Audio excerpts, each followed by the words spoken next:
जहाँ कहीं किसी का दिल दुखा हो तो उसके लिए भी मैं माफ़ी मांगता हूँ। और आप लोग मुझे दुआ करें, मैं कहीं किसी का दिल दुखा हो तो उसके लिए भी मैं माफ़ी मांगता हूँ।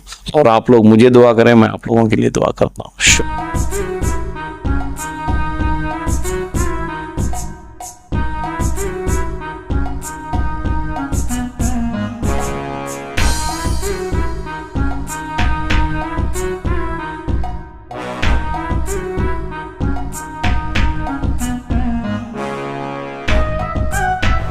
एशियन टाइम्स में आप सबका फिर से स्वागत है। मैं इब्राहिम आपके साथ हूँ।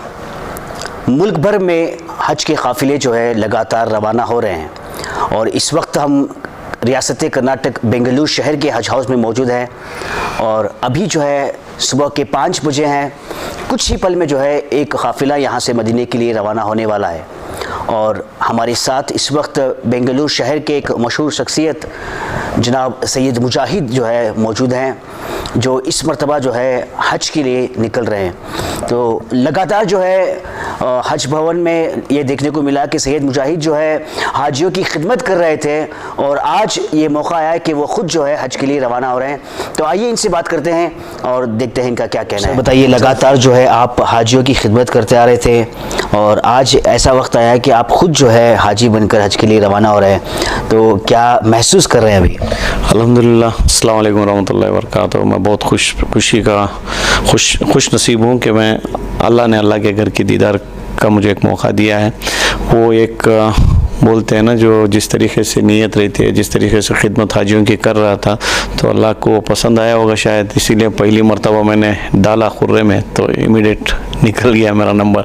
तो मैं अल्लाह का और इधर के हाजियों की जो खिदमत मैंने किया था, उन हाजियों की दुआओं से अल्लाह ने मुझे आज कबूल किया है। मैं बहुत खुश नसीब अपने आप को समझता हूँ और इसके साथ साथ ये जो मौका मुहैया करवा कर दिए हमारे कायद BZ ज़मीर अहमद ख़ान साहब और पॉलिटिकल सेक्रेटरी नसीर अहमद साहब, दोनों ने मिलकर जो मुझे मेंबर बनाया, तो मेंबर बनने के बाद मुझे और थोड़ा काम करने में दिलचस्पी रही और उसी के साथ साथ और जोश भी रहा कि भाई काम अच्छे से करना है, कुछ नाम कमाना है। तो अल्हम्दुलिल्लाह, और इधर के जो चेयरमैन साहब जो टीपू जुल्फ़िकार हैं, उन्होंने भी जो हमें साथ लेकर जितने भी इस बार के जो मेंबर हैं हर जगह से अपनी अपनी खिदमत को अंजाम दे रहे हैं। कोई बिदर से दे रहा है, कोई हैदराबाद से दे रहा है, कोई बेलगाम से दे रहे हैं। तो हाँ, कुल मिलाकर पूरे वॉलंटियर्स हज कमेटी को कामयाब करने के लिए काम कर रहे हैं। तो मैं इस मौके पर हमारे जो हज के मिनिस्टर रहीम खान साहब हैं, उनका भी तहे दिल से शुक्रिया अदा करता हूं, ताकि अगरचे वो हमें फ्री नहीं छोड़ते तो हम इतने अच्छे तरीके से कर नहीं पाते, क्योंकि हर चीज़ पूछ कर करना पड़ता था। वो ना उन्होंने चेयरमैन को पूछ रहे हैं कि भाई क्या कर रहे हैं, और ना चेयरमैन ने हमें पूछ रहे हैं कि भाई आप लोग क्या कर रहे हैं। हाँ, लेकिन हर एक का मकसद और मंसूबा एक ही है कि भाई इस हज भवन को और इधर के हाजियों को कामयाब तरीके से भेजना है और उनको कोई तकलीफ़ नहीं आना, इसका पूरा ख्याल हमने रखा है। और उसी के साथ साथ जो इस बार आपने भी देखे होंगे कि भाई जो एक वॉलंटियर के साथ 10-10 लोग आ रहे हैं और इधर के आजू बाजू के लोगों को एक ईद का माहौल बन गया है। जो BZ ज़मीर अहमद ख़ान साहब ने जो लंगर लगाए हैं, तो इधर के आजू बाजू के जितने भी कॉलेजेस हैं, उधर के पूरे स्टूडेंट्स आके खाना खा रहे हैं। उसकी दुआ तो उनको भी मिलेगी ही, और जो भी खाली पेट आकर खाएगा तो उसकी दुआ, उसके अंतड़ियाँ तो पेट की दुआ तो देंगी ही। तो इसी के हिसाब से जो हमारे BZ ज़मीर अहमद ख़ान साहब को बुलंदियाँ मिल रही हैं, तो यही एक दुआ है।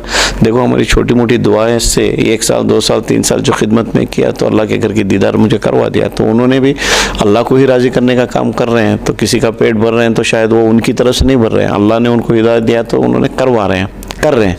तो वो दुआ ज़मीर अहमद ख़ान साहब को डायरेक्ट हो या इनडायरेक्ट हो लगती है। और मैं इस मौके पर उनके वालिदा की भी सेहत के लिए दुआ करता हूँ, और ऐसे बच्चों को उन्होंने जन्म दिया। और इसी के साथ साथ उनके भाइयों का भी शुक्रिया अदा करता हूँ। देखिए, उनके पूरी फैमिलियों के अंदर कोई भी काम काज हो तो हमारे साथ जाते नहीं हैं। क्यों नहीं जाते हैं कि भी पूरे कम्युनिटी का बोझ उनके ऊपर है। हर स्टेट के अंदर हर कोने कोने में घूमना फिरना रहता है, ताकि पूरे अपने घर के काम के लिए भी दूसरे पूरे अटेंड करते हैं, तो ये नहीं जा पाते। तो ये सब चीज़ें हमने बहुत करीब से देखा है। तो मैं इस मौके पर हमारे ज़मीर अहमद ख़ान साहब को भी, हमारे यजमान को मैं दुआ करता हूँ कि भाई और अच्छे से वो काम कर रहे हैं और अच्छे से काम करेंगे, ताकि उनके पास थोड़ा टाइम कम है। कम का मतलब स्टेट के अंदर, बेंगलुरु सिटी के अंदर रहकर काम करने के लिए टाइम कम है, बहुत जगह घूमना पड़ता है। देखो बेलगाम इसमें जाना पड़ता है, हॉस्पिटल जाना पड़ता है, और इसी के साथ साथ अब बल्लारी के भी इंचार्ज वही हैं, तो उस हिसाब से थोड़ा इधर टाइम कम मिलने की वजह से इधर के लोग कुछ भी उनके ऊपर गलत कुछ सोचेंगे, नहीं मिल रहे, नहीं कर रहे, तो ये सरासर गलत है। कौम की खिदमत कोने कोने में पहुंचकर वो काम कर रहे हैं, और कौम की दुआएं भी उनको हैं। और ऐसा नहीं है कि भी सिर्फ एक कम्युनिटी के लीडर हैं, चारों कम्युनिटी को, जितनी भी कम्युनिटीज़ हैं और गौर गरीब और दलित के साथ लेकर उन्होंने काम कर रहे हैं। तो उसी लिए तो 2 साल के अंदर इतने बड़े घरों का प्रोजेक्ट उन्होंने तैयार कर उन गरीबों को बांट रहे हैं। तो मैं इस मौके पर उनके लिए भी दुआ करता हूँ, और इसी के साथ साथ पूरे वॉलंटियर्स जितने भी इधर काम कर रहे हैं उनके लिए भी मैं दुआ करता हूँ। अल्लाह उनकी मेहनत ज़ाया नहीं होने देगा, और उनको भी अल्लाह कामयाबी देगा किसी ना किसी ज़रिए से। और मैं इस मौके पर पूरे वॉलंटियरों का और इधर के मेंबरों का और चेयरमैन साहब का और उसी के साथ साथ हज मिनिस्टर का रहीम खान साहब का, ज़मीर अहमद खान साहब का, पॉलिटिकल सेक्रेटरी नसीर अहमद साहब का तहे दिल से शुक्रिया अदा करता हूँ। अगरचे उन लोगों से भी मैं माफ़ी चाहता हूँ कहीं भी हमारे से कुछ छोटी मोटी बात और कोई जहाँ कहीं किसी का दिल दुखा हो, तो उसके लिए भी मैं माफ़ी मांगता हूँ। और आप लोग मुझे दुआ करें, मैं आप लोगों के लिए दुआ करता हूँ। दोस्तों, ये थे जनाब सैयद मुजाहिद, जो फ्रेजर टाउन की नॉमिनेटेड कॉरपोरेटर है, कांग्रेस के एक लीडर हैं, जो कई सालों से जो है हाजियों की खिदमत करते आ रहे थे, और फाइनली जो है इनको हज को जाने का मौका मिला है, और आज जो है अपनी फैमिली के साथ जनाब मुजाहिद जो है हज के लिए रवाना हो रहे हैं। बकिया खबरों के लिए आप मेरे साथ जुड़े रहिएगा। मैं इब्राहिम आपके साथ, एशियन टाइम्स न्यूज़।